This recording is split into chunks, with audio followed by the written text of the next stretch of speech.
Nobel Peace Prize winner Muhammad Yunus has been approached by Bangladesh's student protest movement.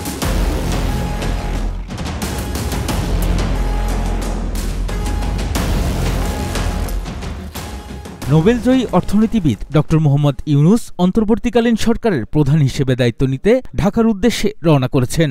আজ দুপুর ২টার দিকে তাকে বহনকারী বিমানটি ঢাকায় ল্যান্ড করার কথা রয়েছে।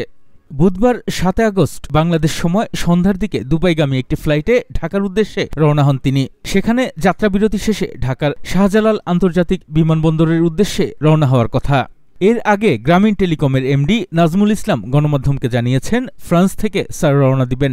আগামীকাল বৃহস্পতিবার দুপুর ২টার দিকে হজরত শাহজালাল আন্তর্জাতিক বিমানবন্দরে অবতরণ করবেন ডক্টর মোহাম্মদ ইউনুস। বৈষম্য বিরোধী আন্দোলনের দেশের উদ্ভূত পরিস্থিতিতে পদত্যাগ করে দেশ ছাড়েন শেখ হাসিনা। এরপরেই নোবেলজয়ী অর্থনীতিবিদ অধ্যাপক ডক্টর মোহাম্মদ ইউনুসকে প্রধান করে অন্তর্বর্তীকালীন সরকার গঠনের সিদ্ধান্ত চূড়ান্ত করা হয়েছে।